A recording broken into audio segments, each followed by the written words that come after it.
जय हिंद दोस्तों, मैं कुमार रवि आप सभी का स्वागत करता हूं इस छोटी सी प्लेटफॉर्म पे।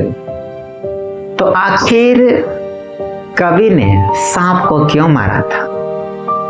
क्या सांप कुछ गलती किया था? क्या इसमें हम जानवर के दोष देंगे? क्या हम एक छोटी सी प्राणी को दोष देंगे या कवि को दोष देंगे? हाय दोस्त, तो इस कविता में, इस चैप्टर में, ये क्लास 12 का मोस्ट इंपॉर्टेंट चैप्टर है, जिस चैप्टर का नाम है D.H. लॉरेंस। क्या नाम है? D.H. लॉरेंस, जिनके लेखक, और इस चैप्टर में कवि जो है लेखक, उन्होंने द स्नेक के बारे में लिखे हैं। और द स्नेक के लेखक कौन है? D.H. लॉरेंस। इस कविता में थोड़ी मैं आपको कवि के बारे में जानकारी दे दूं। इस कविता में कवि D.H. लॉरेंस, जो कि एक पियक्कड़ थे, ठीक है, उनके पिताजी पियक्कड़ थे, मतलब उनके पिताजी दारू पीते थे, गांजा पीते थे, और यहाँ तक उनके पिताजी कोयला के खान में काम करते थे। लेकिन माताजी जो थी, उनकी माताजी वाकई में ही पढ़ी लिखी थी, और D.H. लॉरेंस अपने माताजी से बहुत प्रभावित थे। तो ये तो छोटी सी इन्फॉर्मेशन उनके माता और उनके पिताजी के बारे में। लेकिन इस कविता के बारे में अब मैं आपको एक विस्तार में बताने जा रहा हूँ, तो इस वीडियो पर बने रहें। और इस वीडियो को आपको अगर अच्छा लगे तो आप इसे शेयर एंड सब्सक्राइब जरूर करें।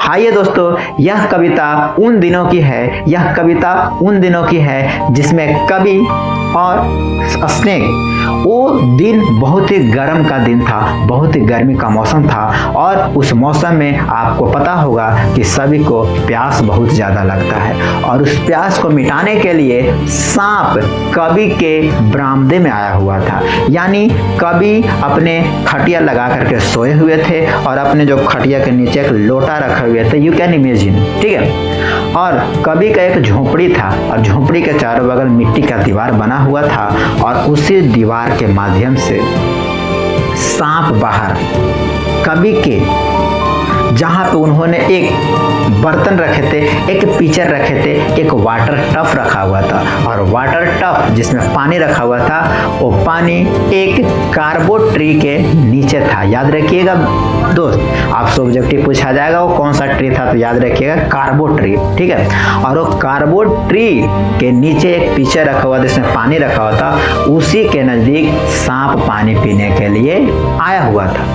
फिर क्या हुआ कि जैसे ही पानी सांप ने कुछ पी लिया था, और पीने के बाद जो सांप ऐसे ऐसे मुड़ी रोटेट कर रहा था एज किसके समान, तो याद रखिए, लेकिन जैसे ही कुछ स्टेप बढ़े, और स्टेप बढ़ने के कारण कवि ने सांप को देख लिए, और सांप ने भी कवि को देख लिया। और आपको पता होगा कि रात के समय थोड़ा इंजोरिया था, लेकिन वो जो कार्बो ट्री का छाया उस बर्तन पर पड़ रहा हुआ था, जिसके वजह से सांप थोड़ा अस्पष्ट दिखने लगा, मतलब सांप वेगवाली दिख रहा था, मतलब नॉट क्लियर दिख रहा था, सांप क्लियर नहीं दिख रहा था। लेकिन कवि को एहसास हो गया था कि मेरे से पहले पानी पीने के लिए उस घड़ा के पास कोई तो आया है, यानी कवि ने यहाँ पर सांप को कोई व्यक्ति से इंडिकेट किए। लेकिन जैसे ही कवि जब सांप को देखते हैं, तो उनके दिमाग में दो तरह की नॉलेज आता है, सांप को मार दे कि छोड़ दे। लेकिन सांप जो था, वो जो घड़ा आता है, घड़ा के चारों बगल से अपना जो पार्ट्स, वो बॉडी था, वो लपटा हुआ था, और सांप के जो चोंच था, सांप का जो मुड़ी था, वो किसमें था? बर्तन के अंदर था, और वो पीकर का चारों बगल झटका मार रहा था। लेकिन कभी सोचते हैं कि सांप पानी पिया तो जहर उसमें छोड़ दिया होगा, और छोड़ने के कारण पानी क्या हो गया? जहरीला। तो कवि के अंदर दो तरह का विचार चलने लगा, एक सांप को मार दे, दूसरा सांप को छोड़ दे। ऐसे करते करते करते उनको एक अंदर से आवाज आया कि नहीं नहीं, सांप तो जहर छोड़ दिया, सांप को मार दो, मार। तो उन्होंने एक डंडा को निकाले और सांप पर क्या कर दिए? फेंक दिए। फेंकने के कारण सांप के इस वाले गर्दन पर क्या हो जाता है? लग जाता है, और लगने के कारण सांप मोशनहीन हो जाता है, वो गतिहीन हो जाता है, और गतिहीन के कारण धीरे धीरे धीरे धीरे जिस रास्ते से सांप आया था, उसी रास्ते से बाहर चला जाता है। तो जैसे ही सांप चला जाता है, तो कवि को बहुत पछतावा होता है, बहुत सोचते हैं, यार मैंने सांप को क्यों मार दिया, एक तो सांप पानी पीने के लिए आया था, मैं सांप को मार करके बहुत बड़ा पाप कर दिया। और कवि बात को लेकर के बहुत सोचते हैं, बहुत सोचते हैं। लेकिन कहा जाता है अतिथि देवो भव। देवता जो है अतिथि देवो भव का मतलब है कोई भी आपके घर पे आता है वो वजह भगवान के रूप में आता है, ऐसा कवि कहते हैं। लेकिन फिर सोचते हैं अगला बार सांप आएगा ना, अगला बार सांप आएगा ना तो मैं उसको एक राजा की तरह रखूंगा, उसको बहुत ही अच्छे से रखूंगा, बहुत से पालन पोषण करूंगा, बहुत ही अच्छे से देख रेख करूंगा।